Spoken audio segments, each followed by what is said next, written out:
So this email marketing thing, it's great, but I'm only seeing like 10% of my emails get open. How do I get in front of more people?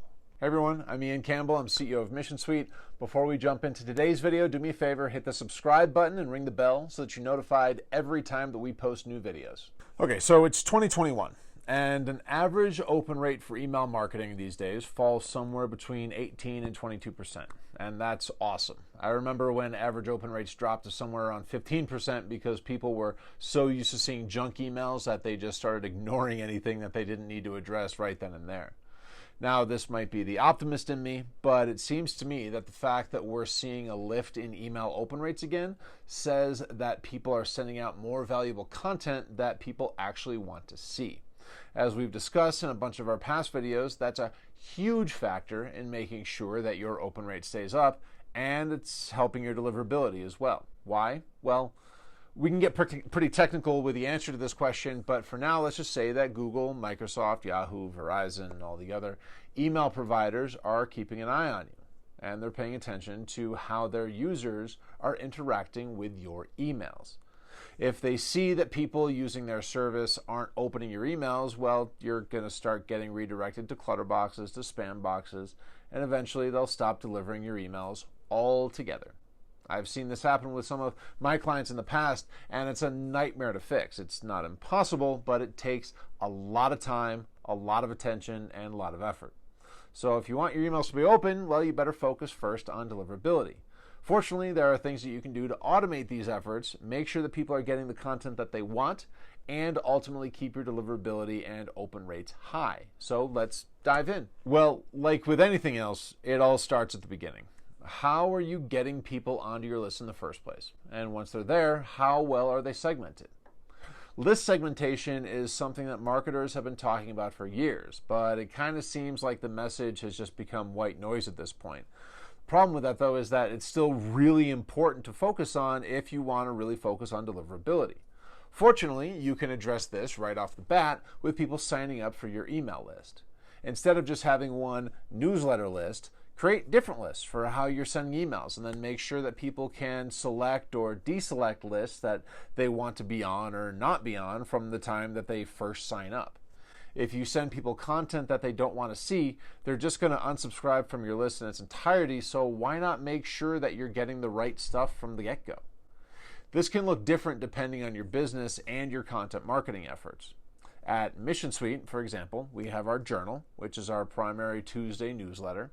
We have our announcements list for special announcements and special events that we're doing. We've got the community table group for people that want to know when our next panel discussion is. We've got our referral bench podcast group, a group for guidepost webinars, so on and so on and so on. Obviously, creating valuable content is a big priority for us, and we work really hard on that, so we do a lot and give people plenty of access points to engage with us. But if you're not generating quite that much content, and let's be honest, most people aren't, then maybe just let people choose how often they want to hear from you. If a weekly newsletter is just going to bother them, maybe create a monthly offering as well. That way they can tell you what they want. And who knows, maybe you'll actually find out how frequently you really need to create content as well. If 90% of your list is opting for a monthly option, well, do you really need to create content weekly? Obviously, you're going to have to make these choices for your own business, but your email platform should absolutely be able to allow you to create sign-up forms that allow people to choose their own segmentation. And once they make that choice, all you need to do is stick to the purpose of that list, and you'll be in good shape. So now that you know what kind of content people want to get, or how often they want to get it, or whatever your segment strategy is, you've got a huge leg up on most of your competition, because most businesses who are marketing with email don't even have a simple segmentation process like this set up. But now you want to make sure that you're checking in with them to make sure that they still want that content, but also to make sure that they have the opportunity to be added into groups that they may be developing an interest in. Again, the most important aspect of email marketing is providing valuable content that your audience is interested in. But once you've been providing them with that value for a while, there's nothing wrong with letting them know what else you offer and making a pitch to get them interested in joining one of your other groups as well. Now, you don't want to do this frequently, and by that I'm talking like once out of every 12 or 15 times that you send an email, but it could be a good way to boost some of your other efforts. Not to mention a good way to find out what's actually interesting to people. If you're using an email platform that's powered with automation, this can be as simple as creating an email with links that are describing the different options that they can sign up for. The automation in your email platform will then take care of the rest and sort everyone out for you. For example, in Mission Suite, when someone clicks on a link in the journal to listen to the Referral Bench podcast, that tells me that they're interested in the podcast, and it's going to automatically drop them into the group to let them know when new episodes are launched. Just the act of clicking on that link can add someone to that group, and I don't even have to think about it. So I'm curious, do you segment your email lists? If you do, drop down, hit that thumbs up button, and while you're there, let us know how many different lists you're actually working with. So this is a big one because people tend to have a tough time getting rid of email addresses on their list. It's easy to fall into the mindset of, well, they may want something from me sometime, right? But that mindset is hurting your deliverability and keeping other people who actually do want something from you from seeing your content or your offers. Remember, if people aren't opening your emails, the email provider will stop showing them your emails. If they're just not that into you, bump them from your active email efforts and see if you can re-engage them. Whatever you do, stop sending emails to people who don't open them.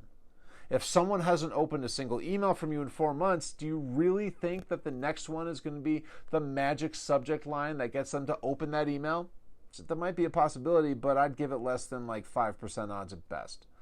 I've talked a lot about this recently. Keeping your list clean is more important than keeping your list big. So set up some automation to start bumping people from your active list.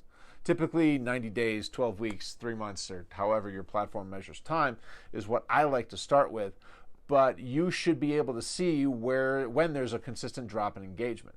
For example, we have a tool in Mission Suite that can show people who haven't engaged in anything after a set period of time. I started with 12 weeks personally, but realized that there were still some people who would engage after 12 weeks of no activity. That graph also showed me 13 weeks through 52 weeks though, so I was able to see that after 13 weeks, if they hadn't engaged, then they weren't probably going to.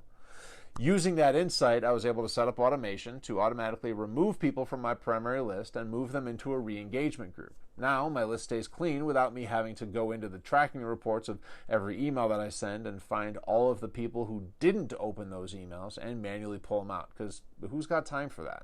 Lastly, try to re-engage folks, and if you can't, bump them from your list altogether. The re-engagement of people who have fallen off your primary list kind of relies on this, if you love them, let them go, and if they love you, they'll come back to you kind of a mentality. If you have a re-engagement group set up in your system, create a drip campaign in that group that's set to send off a first email after 2 or 3 email cycles, however long that is to you. For me, it's 2 or 3 weeks. Sometimes all people really need is just a bit of space, a bit of a break in the ongoing emails that they're getting, so give that to them first and foremost. Once you've given them that space, use that drip campaign to set off an email asking them if they're still interested in hearing from you at all. Personally, I like the subject line, hey, are you still with me, John? Or whatever the first name placeholder pulls from that contact record.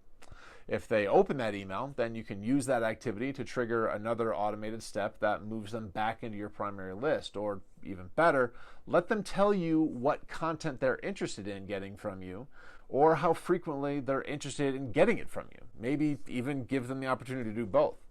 It's always great when you can save an email address from that re-engagement list, but if you can't, that's okay too, because sometimes you just have to let them go.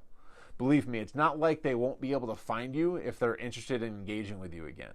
You've been sending them emails for long enough that if they ever wondered, gee, whatever happened to those folks, they'll be able to do a quick search or look up your website and get in touch with you. But if they don't re-engage, then it's time to just let them go.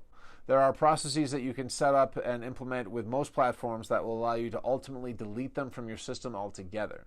And not only does this help keep your list clean, but since most email platforms charge based on the size of your email list, it also helps you keep your email platform costs in check. So like I mentioned, Mission Suite has tools to help you do all of this automatically. And if you want to see how Mission Suite can help you manage your email efforts and keep your deliverability up and your open rates high, drop down to the description of this video and click the link to register for one of our upcoming demo webinars. Hey, I hope you got something out of this video. If you did, do me a favor, give it a thumbs up, maybe give it a share so that others can see it too. That always helps us with this whole YouTube algorithm.